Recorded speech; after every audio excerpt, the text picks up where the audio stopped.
الحمد لله وكفى وسلام على عباده الذين اصطفى أما بعد فقد قال الله تبارك وتعالى في كلامه المجيد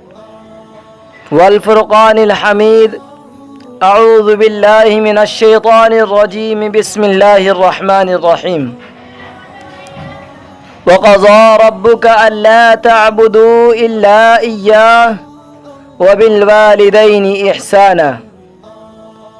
إما يبلغن عندك الكبر أحدهما أو كلاهما فلا تقل لهما أف ولا تنهرهما وقل لهما قولا كريما صدق الله مولانا العلي العظيم. وقال النبي صلى الله عليه وسلم رضا الرب في رضا الوالد سخط الرب في سخط الوالد او كما قال علیہ الصلاۃ والسلام. میرے محترم بزرگوں اور عزیز ساتھیوں اور پیارے دینی بھائیوں، میں نے آپ حضرات کے سامنے قرآن مجید کی ایک آیت پڑھی اور ایک حدیث پڑھی ہے. قرآن کریم کے اندر اللہ تعالیٰ نے سب سے پہلے اپنی عبادت، اپنی بندگی، اپنی پرستش کرنے کے لیے کہا اور کہا کہ میرے ساتھ کسی کو معبود نہ ٹھہرانا. یہ تو ہر ایمان والے کے لیے، ہر مسلمان کے لیے ضروری ہے. اور اس کے بعد اللہ تعالیٰ نے والدین کے ساتھ حسن سلوک کرنے کو کہا، یعنی والدین کے ساتھ اچھا برتاؤ کرو اور ان کے ساتھ نرمی کا معاملہ کرو. اس سے پہلے میں نے بھی آپ کو بتایا بھی تھا، ایک واقعات میں نے بتایا تھا کہ جس واقعات کو سن کر ہر کسی کے دل کے اندر یہ تمنا ہوئی ہوگی کہ کاش ایسا بیٹا ہمارا بھی ہو، کہ کاش ایسی اولاد ہمیں بھی اللہ تعالیٰ دے. تو اللہ تعالیٰ نے ماں باپ کے ساتھ حسن سلوک کرنے کو کہا اور یہ بھی کہا کہ اگر دونوں میں سے کوئی ایک یا دونوں بڑھاپے کو پہنچ جائے، اب تم جوان ہو، شادی شدہ ہو، تب تمہارے لیے ذمہ داری، تمہارے لیے ضروری ہے کہ اب انہیں اف تک بھی نہ کہو، کیونکہ وہ ماں کہ جو ہمیں 22 سال تک پالتی ہے، وہ ماں کہ جو ہمیں 9 مہینے کوکھ کے اندر اپنے پیٹ کے اندر رکھتی ہے، کہ وہ ماں کہ جو خود تو گیلے میں سو جاتی ہے اور ہمیں سوکھے میں سلا دیتی ہے، کہ وہ ماں کہ جو ہماری ایک چیخ پر، ہمارے رونے پر سمجھ جایا کرتی تھی کہ ہم کس وجہ سے رو رہے ہیں، اس کے ساتھ حسن سلوک کرنے کو کہا گیا ہے. آج اور اللہ کے نبی صلی اللہ علیہ وسلم نے بھی حدیث کے اندر یہی کہا تھا کہ اگر رب کو راضی کرنا ہے تو ماں باپ کو راضی کر لو، اور اگر رب کو ناراض کرنا ہے تو ماں باپ کو ناراض کر لو. سیدھا سا جواب کہ اگر ماں باپ راضی تو رب راضی، اگر ماں باپ ناراض تو رب ناراض ہے. تو اسی بات کے اوپر میں آپ کے سامنے ایک واقعہ بیان کرنا چاہتا ہوں، اور سن کر دل بڑا غمزدہ ہوگا اور دل کے اندر سے بس یہی دعا نکلے گی کہ اللہ تعالیٰ اولاد دے تو نیک دے، یا نہ پھر اولاد نہ دے. تو واقعہ سماعت کریں سبھی حضرات. واقعہ یہ ہے کہ پاکستان کا واقعہ ہے کہ ایک گھر کے اندر ایک ماں اور ایک لڑکا رہا کرتا تھا. ماں نے اپنے بچے کو پالا پوسا بڑا کیا اور اسے اچھی نوکری بھی دلوائی. اب اس کی شادی کا وقت ہو چکا تھا تو والدہ نے اس کی شادی بھی کر دی. ایک لڑکی، خوبصورت لڑکی دیکھی، اس کی شادی کر دی. اب کچھ دن یوں ہی چلتا رہا. کچھ دنوں کے بعد ایسا ہوا کہ ایک دفعہ وہ شخص کام پر سے لوٹا، تھکا ہارا تھا، اور اس کی گھر والی نے، اس کی اہلیہ نے، اس لڑکے کی اہلیہ نے شکایت کی کہ تمہاری ماں مجھے بولتی ہے، تمہاری ماں نے ایسا کیا ویسا کیا، مجھے ڈانٹا، وہ کرا، مطلب بہت زیادہ شکایت کی کہ جو نہ ہوا تھا اس کی بھی شکایت کر دی۔ اب لڑکا تھکا ہارا تھا، ادھر آفس کی ٹینشن تھی، ادھر باس کی ڈانٹ کھا کر غصے میں تھا، اب ادھر گھر والی نے، اہلیہ نے ماں کے خلاف اور بھڑکا دیا اور غصہ دلا دیا۔ تو وہ لڑکا غصے میں بھرا ہوا اپنے ماں کے گھر کے کمرے کے اندر جاتا ہے، دیکھتا ہے کہ ماں نماز پڑھ رہی ہے سجدے کی حالت میں۔ وہ آؤ دیکھتا ہے نہ تاؤ دیکھتا ہے، اور جا کر اپنی والدہ کی گردن پر پیر رکھ دیتا ہے کہ وہ ماں کہ جو اللہ رب العزت سے بات کر رہی تھی، کہ وہ ماں کہ جو اللہ رب العزت کے سامنے سجدہ ریز ہوئی تھی، کہ وہ ماں کہ جو اللہ جل شانہ کی عبادت میں کیا ہے غافل تھی،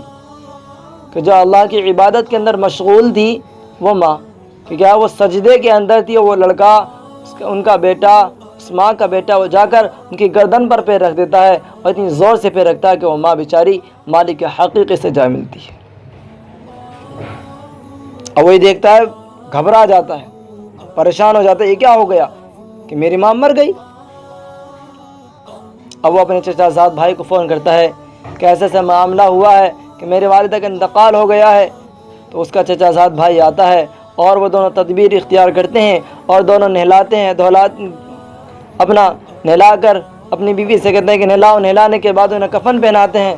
جنازے کی نماز ہو جاتی ہے۔ جنازے کی نماز ہونے کے بعد اب انہیں قبر کے لیے روانہ کر دیا جاتا ہے، قبر میں دفنہ کرنے کے لیے روانہ کر دیا جاتا ہے، اور سبھی حضرات ان کے ساتھ جا رہے ہیں، قبر کے لیے لے جا رہے ہیں کہ ان کا قبر کے اندر دفنہ ہوگا، قبر کے اندر ان کو رکھا جائے گا۔ اب وہاں تک پہنچتے ہیں، وہاں پہنچنے کے بعد جیسے ہی قبر کے پاس رکھتے ہیں، اور جیسے ہی ان کی والدہ کو قبر کے اندر اتارا جاتا ہے، قبر میں اتارنے کے لیے وہ لڑکا بھی اترتا ہے، اور وہ اس کا چچا زاد بھائی بھی قبر کے اندر اتارنے کے لیے اترتا ہے۔ اب دونوں حضرات اتر جاتے ہیں، والدہ کو قبر کے اندر رکھ دیتے ہیں، اور وہ جو چچا زاد بھائی ہوتا ہے وہ تو نکل جاتا ہے، مگر وہ لڑکا کہ جس نے اپنی ماں کو گردن پر پیر رکھ کر کیا ہے اس دنیا سے رخصت کر دیا تھا، وہ اس قبر کے اندر پھنس جاتا ہے۔ وہ نکلنے کی کوشش کرتا ہے، خوب چیختا ہے، چلاتا ہے، وہ چچا زاد بھائی بھی خوب کھینچتا ہے، پوری جان لگا دیتے ہیں، نکالنے کی کوشش کرتے ہیں، مگر وہ نکل نہیں پاتا، اور وہ اسی قبر کے اندر خوب روتا ہے، خوب چلاتا ہے، لوگ اکٹھے ہو جاتے ہیں، لوگ نکالنے کی کوشش کرتے ہیں، مگر وہ نکلتا نہیں ہے۔ اتنا روتا ہے کہ یہاں تک کہ وہ رو رو کر، چیخ چیخ کر، ڈر کے مارے وہ بھی اس دنیا سے رخصت ہو جاتا ہے۔ اب لوگ بڑی تعجب میں کہ کیا ماجرا ہوا، یہ کیا ماجرا ہے۔ اب لوگ اس کے گھر کی طرف رخصت ہوتے ہیں، لوگ گھر کی طرف روانہ ہو جاتے ہیں اور اس کے گھر کی طرف جب روانہ ہوتے ہیں، روانہ ہونے کے بعد گھر کے اندر جاتے ہیں، معلوم کرتے ہیں کہ ایسا ایسا معاملہ پیش آیا ہے کہ قبر کے اندر تمہاری ساس کو، تمہاری ماں کو جب دفن کر دیا گیا، تمہارا چچا زاد بھائی، تمہارا دیور تو قبر سے نکل گیا، مگر تمہارے شوہر قبر سے نہ نکل سکے، کہ وہ اسی کے اندر، قبر کے اندر جان بحق ہو گیا، اور ہم نے اسی کو اس کے اندر دفن کر دیا۔ بس اتنا سننا تھا کہ وہ عورت پہاڑے مار مار کر رونے لگی اور کہنے لگی کہ یہ سب میری غلطی ہے، کہنے لگی کہ یہ سب میری غلطی ہے، کہ میری غلطی کی وجہ سے آج 2 جانیں چلی گئی۔ پہاڑے مار مار کر رونے لگی۔ لوگوں نے معلوم کیا کہ تمہاری وجہ سے، کیا وجہ ہے؟ تو اس نے سارا قصہ بتایا کہ میرا شوہر جب آفس سے آیا تھا، میں نے اپنی ساس کے خلاف ان کو بھڑکا دیا تھا، میں نے ایسے ایسے الٹی باتیں بتائی، اور انہوں نے آؤ دیکھا نہ تاؤ دیکھا، اپنی ماں کو کیا ہے سجدے کی حالت میں گردن پر پیر رکھ کر دنیا سے رخصت کر دیا۔ اب لوگ بڑے افسوس میں، تو کیا ہے اب افسوس، اور اس عورت کا یہ کہنا کہ میری غلطی کی وجہ سے ہوا ہے، اب کچھ کام آنے والا نہیں ہے۔ اس لیے میرے پیارو، میرے عزیزو، کہ ہر چیز سوچ سمجھ کر کرنی چاہیے۔ ہر چیز کو جب تک کسی چیز کی تحقیق نہ ہو جائے، جب تک صحیح ڈھنگ سے اس چیز کا علم نہ ہو جائے، جب تک اس چیز تک نہ پہنچایا جائے، اس پر پورا عمل نہ کیا جائے، کبھی پتہ لگے کہ ہم بھی اسی شخص میں شامل ہو جائیں اور اللہ نہ کرے ہمارے ہاتھوں سے کوئی غلط کام ہو جائے۔ ارے ماں تو وہ ہے خدا کی قسم کہ جنت ہے جس کے قدموں کے تلے، بتاؤ۔ اور ہم اپنی ماں کو کیا کر رہے ہیں؟ الٹا سیدھا کہہ رہے ہیں۔ ارے وہ ماں بیچاری جو خود تو بھوکی رہتی تھی اور ہمیں کھلا دیتی تھی، بتاؤ، اور صرف اس کی فکر کیا رہتی تھی کہ میرے بیٹے کا مستقبل بن جائے۔ ماں کی فکر کیا کہ میرے بیٹے کا مستقبل بن جائے، کہ میرا بیٹا سنور جائے، میرا بیٹا اونچے عہدے پر پہنچ جائے، اس کی فکر یہی رہتی ہے۔ مگر ایک عورت کے آنے پر، ایک بیوی کے آ جانے پر ہم اس سارے رشتے کو، اس کی ساری خوشیوں کو اور اس کے سارے کام کیے ہوئے کو پانی پھیر دیتے ہیں اس کے کیے ہوئے پر، کہ جس نے ساری زندگی 22 سال تک ہمیں پالا، کہ جس نے کوئی ہمیں غم ہمارے تک آنے نہ دیا، سارا غم اپنے تک محدود رکھا، اپنے سینے کے اندر چھپائے رکھا، آج ہم ایک عورت کے آ جانے سے اس کی ساری چیزوں کو بھول جاتے ہیں، سارے غموں کو بھول جاتے ہیں۔ اس لیے میرے پیارو، میرے عزیزو، آج بھی وقت ہے جن کے ماں باپ ہیں وہ قدر کر لیں، اور جن کے ماں نہیں ہیں وہ اپنی خالہ کی قدر کر لیں، اپنی خالہ کی خدمت کر لیں۔ خدا کی قسم، خالہ کی خدمت کرنے سے بھی اللہ راضی ہو جائے گا۔ اور اگر جن کے والد نہیں ہیں وہ اپنے چچا کے، اپنے والد کے دوستوں کی خدمت کر لیں، ان کے کرنے سے اللہ رب العزت راضی ہو جائے گا۔ تو اس لیے میرے پیارے، میرے عزیزو، ہمیں کیا ہے، اپنے والدین کے ساتھ حسن سلوک کرنا ہے، اور اپنے رب کو راضی کرنا ہے، اور باپ کو راضی کر کے جنت کا دروازہ بنانا ہے، اور ماں کو راضی کر کے جنت بنانی ہے۔ تو اس لیے انشاءاللہ اللہ تعالی ہم سب کو والدین کے ساتھ حسن سلوک کرنے اور ان کی اطاعت کرنے کی توفیق عطا فرمائے۔ آمین۔ وآخر دعوانا ان الحمد للہ رب العالمین۔